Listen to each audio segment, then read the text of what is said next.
And this is Teardrop. Can we say hi, Teardrop? Hi, Teardrop.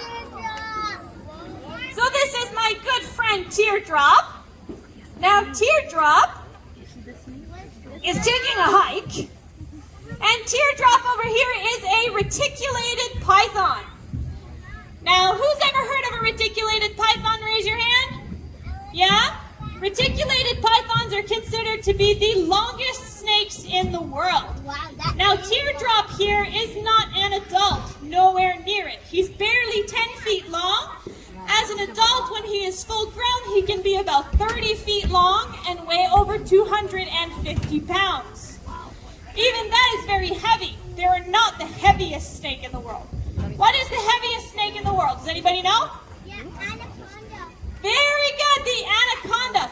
The green anaconda is the heaviest snake in the world.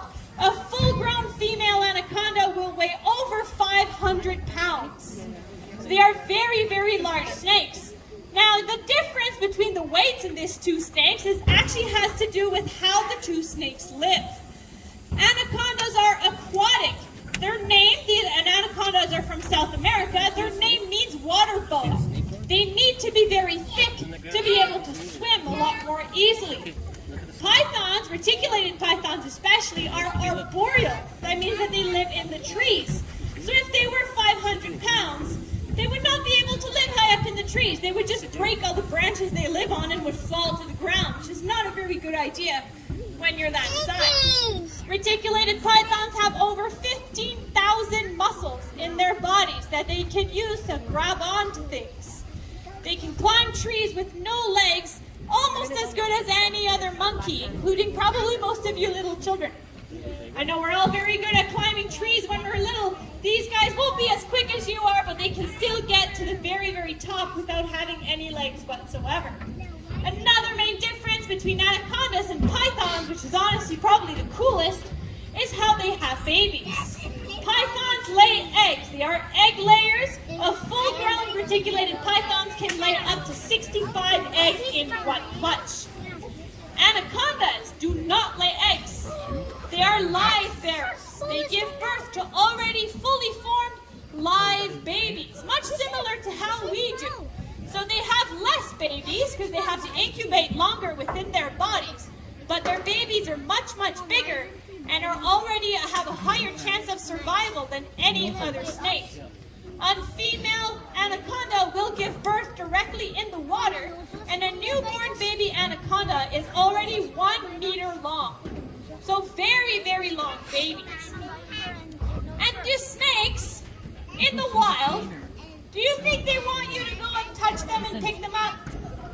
No. Snakes mostly just want to be left alone. They are solitary animals. However, it's in human nature to be very curious, especially about things that we might not understand. And this leads to a lot of conflict between humans and snakes. Is anybody here afraid of snakes? No? Some shameful hands over there? Yes. That's okay.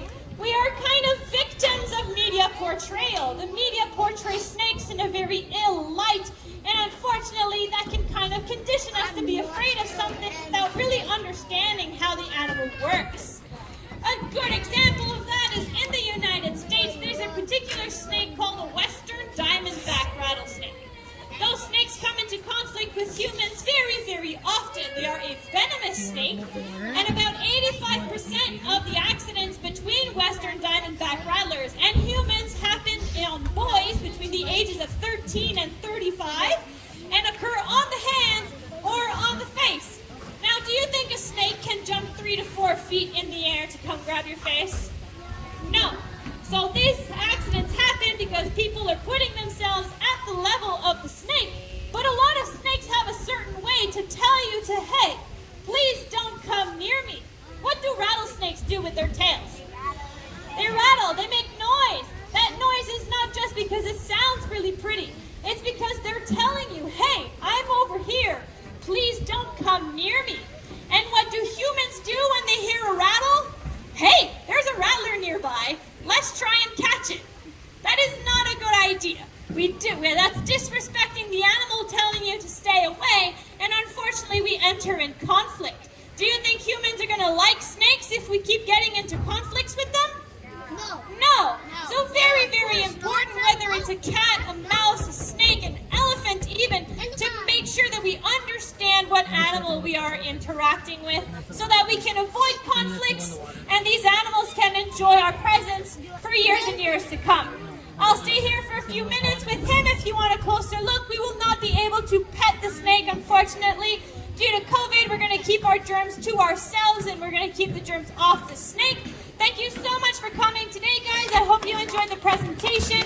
Please remember to drink a lot of water, stay hydrated, and stay social distancing. Have a good day, everybody.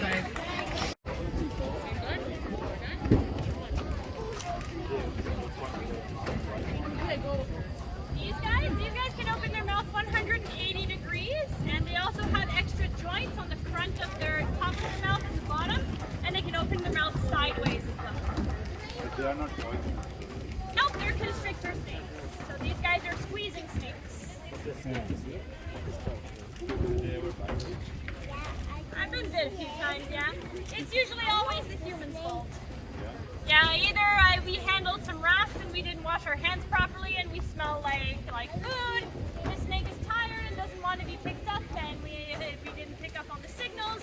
The animals don't bite people for no reason. We give them a reason to do so, but we like to blame the animal instead of assuming responsibility for what we did. They want nothing to do with us. They want absolutely nothing to do with it. He like looks iridescent. They are very, very iridescent. In captivity, these guys can live up to about 40 years old. In the wild, they can also live that long, but because they get very large, people tend to kill them as soon as they get too big. So unfortunately, we don't know how long they can live. He's like iridescent. He's got like. This guy doesn't like sushi. He's not much of a sushi fan. Going this way, come. This guy likes chicken. You can share chicken with him. Yours will be cooked though. Is he fat from the middle just because he had his lunch? He hasn't eaten in a week. So no. If he had just eaten, he would not be here. We handle hungry snakes. We don't handle snakes that just ate. Oh. When you eat a large poutine, do you want somebody to handle you everywhere? No. You want to take a nap and digest your food. And it's the same thing with animals. Animals, these snakes particularly, they need to spend a lot of energy digesting their food. So if we were handling a snake just after they just freshly ate, it's putting ourselves in danger and the snake as well, because they can regurgitate their meal if they feel threatened. So we only handle snakes that are hungry. They're out, they're excited, they want to discover things, they had just absorbed all of the energy from their previous meal. So, And you usually feed them every 2 weeks, or? these guys are eat every 3 weeks. At this size, smaller snakes we eat more often, larger snake even less than that. A full-grown reticulated python will eat roughly once every few months, or once a year if it's a very, very large meal. Okay. Thank you. No problem.